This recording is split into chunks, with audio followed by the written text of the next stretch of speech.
My parents divorced when I was 4 years old. It was evident with all the fighting that they were done. I caught my mom sleeping with another man in my parents' bed, which she doesn't know.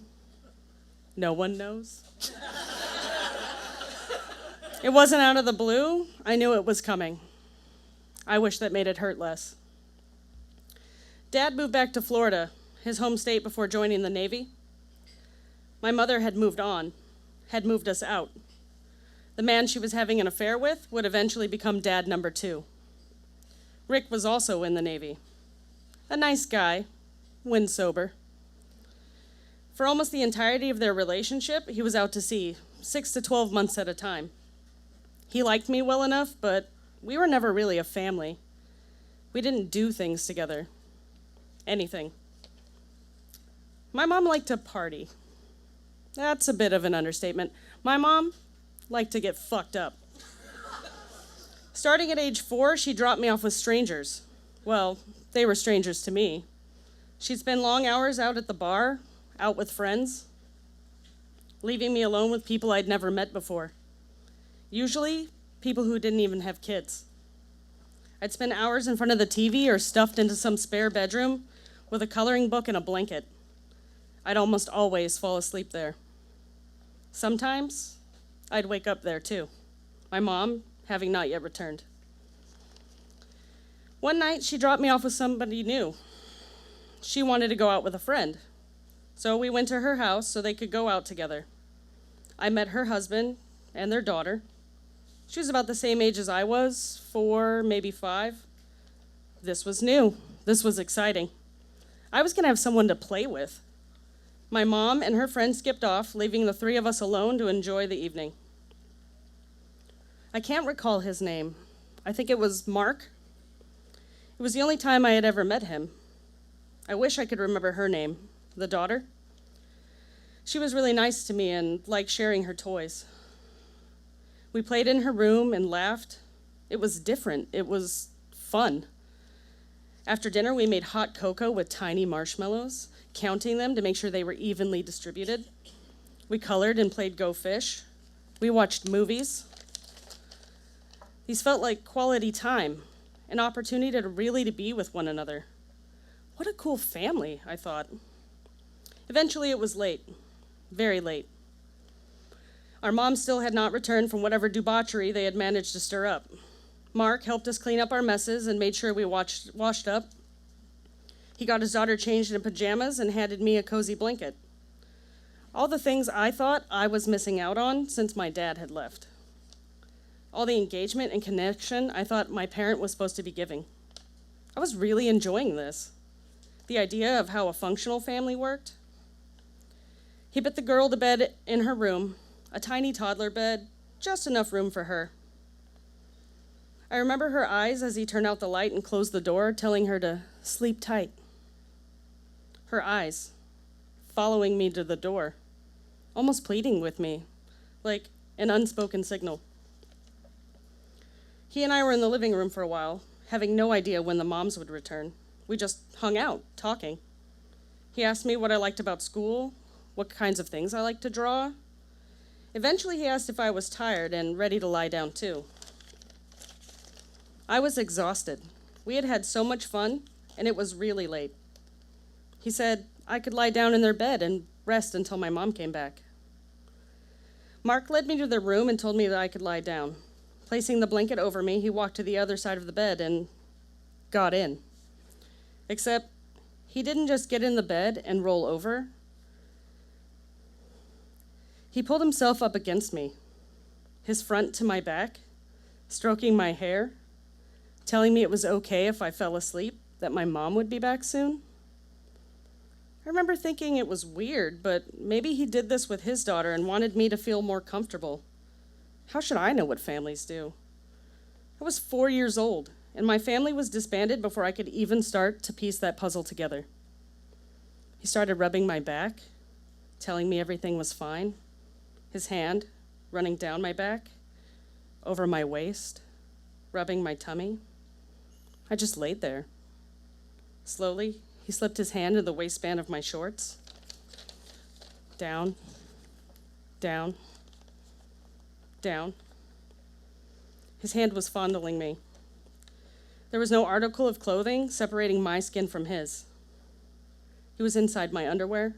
He was inside me momentarily. He was stroking me, and I just laid there, eyes wide, staring at the door. It lasted forever, or at least that's how it felt. I just laid there.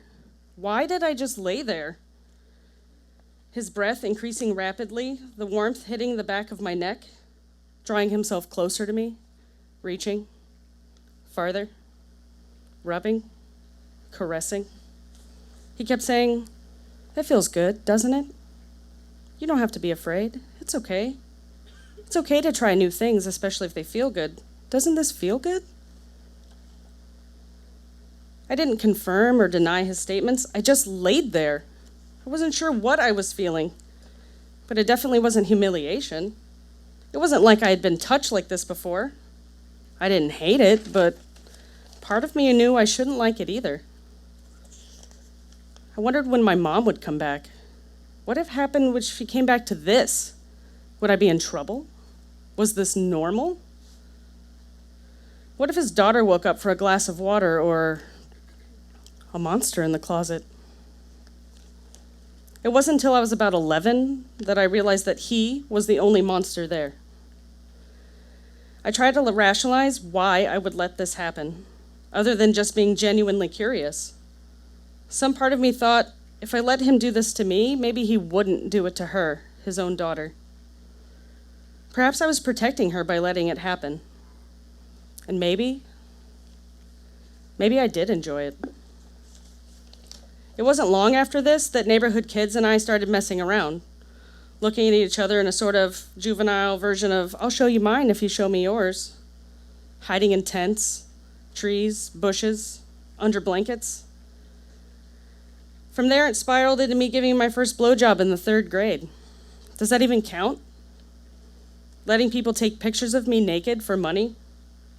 I wanted to touch everyone. I wanted to see so much more.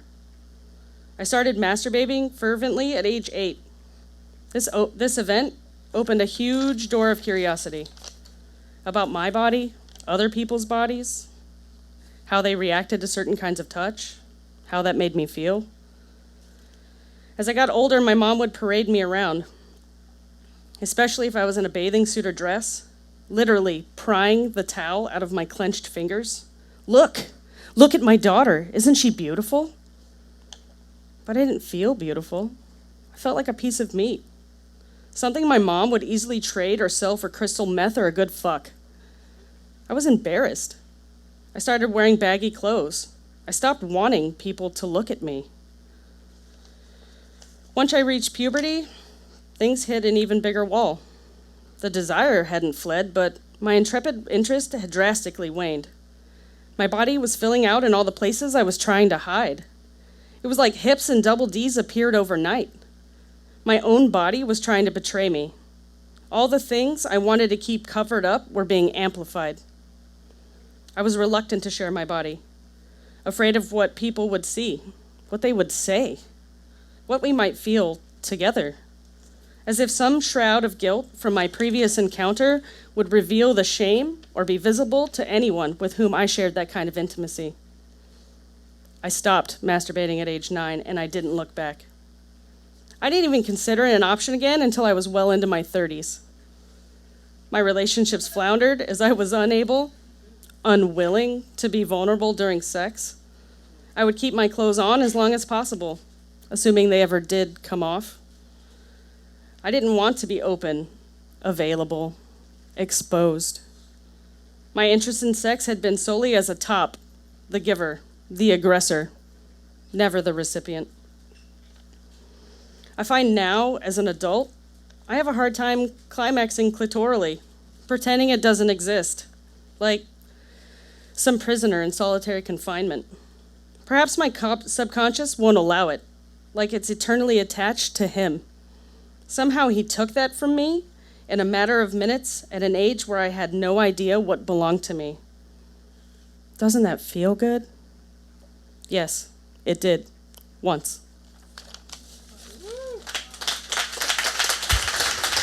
Jennifer Randall-Valdes.